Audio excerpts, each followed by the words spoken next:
RS brothers mega shopping mall ప్రముఖ సినీ తార మీనాక్షి చౌదరి గారిచే ఈ నెల 27న గొప్ప ప్రారంభం. అందరికీ ఇదే మా ఆహ్వానం. RS brothers mega shopping mall, Gachibowli.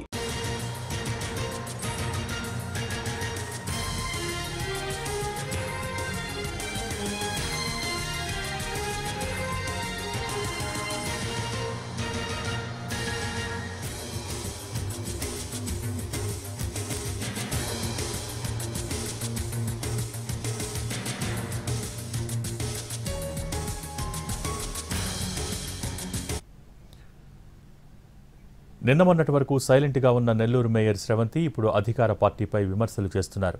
TDP తనను ఇబ్బంది పెడుతోందని ఆరోపిస్తున్నారు శ్రవంతి. ఇంతకీ ఆమె విమర్శలు దేనికి సంకేతం? అవిశ్వాస తీర్మానంపై వైసీపీ ఎందుకు మౌనం వహించింది?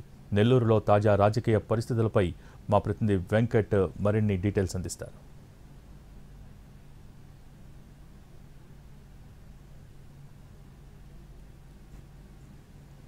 నెల్లూరులో మేయర్ వర్సెస్ అధికార పార్టీ అన్నట్లుగా రాజకీయం సాగుతోంది. నెల్లూరు నగర మేయర్ స్రవంతిపై తెలుగుదేశం పార్టీ అవిశ్వాస తీర్మానం ఏర్పాటు చేసిన తరువాత నెల్లూరు జాయింట్ కలెక్టర్ వెంకటేశ్వర్లకి నోటీసులు అందజేశారు. ఈ క్రమంలో కార్పొరేటర్లు 40 మంది ఎవరైతే సంతకాలు చేశారో ఈ 40 మంది కార్పొరేటర్లు కూడా మేయర్ స్రవంతి అవినీతి అక్రమాలకి పాల్పడుతున్నారు, అభివృద్ధికి ఆటంకంగా ఉంటున్నారంటూ వారు చేసిన విమర్శలపై నిన్న మేయర్ స్రవంతి స్పందించారు. ఇటీవల కాలంలో దాదాపు ఆమె చాలా మౌనంగా ఉంటూ వచ్చారు. నిన్న అవిశ్వాస తీర్మానానికి నోటీసులు ఇవ్వడం, దాంతోపాటు పలు ఆరోపణలు చేసిన నేపథ్యంలో ఆమె నిన్న మీడియాతో మాట్లాడారు. తాను అభివృద్ధికి ఆటంకంగా ఉంటే కార్పొరేషన్లో జరిగే అభివృద్ధి కార్యక్రమాలు ఎలా జరుగుతున్నాయంటూ కూడా ప్రశ్నించారు. ఇటీవల కాలంలో నెల్లూరు సిటీ నియోజకవర్గంలో స్మార్ట్ బజార్ను కూడా సీఎం చంద్రబాబు వర్చువల్గా ప్రారంభించారు.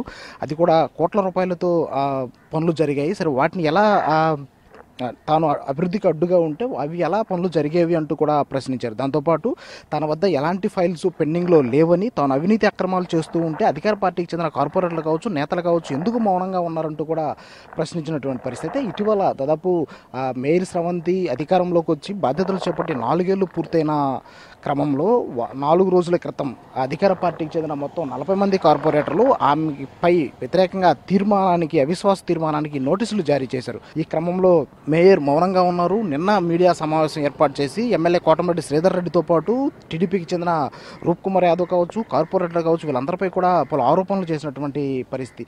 తనను ఇబ్బంది పెట్టేందుకే అవిశ్వాస తీర్మానాన్ని తీసుకొచ్చారు, అధికార పార్టీ తనను తీవ్రంగా ఇబ్బంది పెడుతోందంటూ కూడా మేయర్ చెప్పుకొచ్చారు. ఎస్టీ మహిళగా ఉన్న తనను ఆ మేయర్ పదవి నుంచి దించేసేందుకు ఆ కార్పొరేటర్లు అందరూ ఏకమయ్యారు.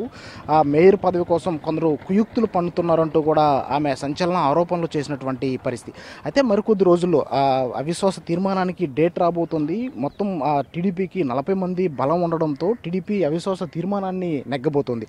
అయితే ఈ వ్యవహారంలో ఏదైతే మేయర్ వైఎస్ఆర్ కాంగ్రెస్ పార్టీకి రాజీనామా చేయడం, ఆ కౌన్సిల్లో వైసీపీకి బలం లేకపోవడంతో వైసీపీ కూడా ఈ విషయంలో చాలా వ్యూహాత్మకంగా వ్యవహరిస్తుంది. ఎందుకంటే ఎస్టీ సామాజిక వర్గానికి చెందిన స్రవంతికి వైఎస్ఆర్ కాంగ్రెస్ పార్టీ 2021లో మేయర్ అవకాశం కల్పించింది. అప్పట్లో నెల్లూరు రూరల్ ఎమ్మెల్యే కోటమిరెడ్డి శ్రీధర్ రెడ్డి కావచ్చు, అప్పట్లో మంత్రి అనిల్ కావచ్చు, రూప్ కుమార్ యాదవ్ కావచ్చు, వీళ్ళందరూ సహకారంతో ఆమె మేయర్గా ఎన్నికయ్యారు. అయితే ఇటీవల జరిగిన రాజకీయ పరిణామాల నేపథ్యంలో వైఎస్ఆర్ కాంగ్రెస్ పార్టీ అధికారం కోల్పోవడం, కూటమి ప్రభుత్వం అధికారంలోకి వచ్చిన నేపథ్యంలో మేయర్ స్రవంతి వైఎస్ఆర్ కాంగ్రెస్ పార్టీకి గతంలో రాజీనామా చేసింది, తటస్థంగా ఉంది. అయితే ఈ కార్పొరేటర్లు ఎవరైతే 54 డివిజన్లో వైసీపీ తరఫున గెలిచిన కార్పొరేటర్లందరూ పార్టీ అధికారం కోల్పోయిన తర్వాత, వైఎస్ఆర్ కాంగ్రెస్ పార్టీ అధికారం కోల్పోయిన తర్వాత అందరూ కూడా తెలుగుదేశం పార్టీలో చేరారు. ఇప్పుడు కౌన్సిల్లో తెలుగుదేశంకి పార్టీకి మొత్తం 40 మంది సభ్యుల బలం ఉంది. సో ఈ నేపథ్యంలో ఖచ్చితంగా అవిశ్వాస తీర్మానాన్ని తెలుగుదేశం పార్టీ గెలుస్తుంది. వారు అనుకున్న అభ్యర్థే మేయర్ కాబోతున్నారు. స్రవంతిని దించేసిన తర్వాత మరో ఎస్టీ మహిళను మేయర్గా పెట్టే అవకాశం ఉన్నాయి. అయితే దేవరకొండ సుజాత ప్రచారంలో ఉంది. లేకపోతే సుజాత కాకపోతే ఇన్ఛార్జ్ మేయర్గా కొనసాగే అవకాశాలు, ఎందుకంటే ఇంకొక ఏడాదిలో ఎలక్షన్స్ రాబోతున్న నేపథ్యంలో మరో మేయర్కి అవకాశం ఇవ్వకుండా, మరో అభ్యర్థికి అవకాశం ఇవ్వకుండా ఇన్ఛార్జ్ మేయర్ని పెట్టి ఈ 1 year పాలన సాగించేలా కూడా అధికార పార్టీ ఆలోచిస్తున్నటువంటి పరిస్థితి కనిపిస్తుంది. సో మొత్తంగా నెల్లూరు కార్పొరేషన్లో రాజకీయం అంతా మేయర్ వర్సెస్ అధికార పార్టీ అన్నట్టుగా సాగుతుందని స్పష్టంగా తెలుస్తుంది. కెమెరామెన్ ప్రదీప్తో వెంకట్, ఎన్టీవీ, నెల్లూరు నుంచి.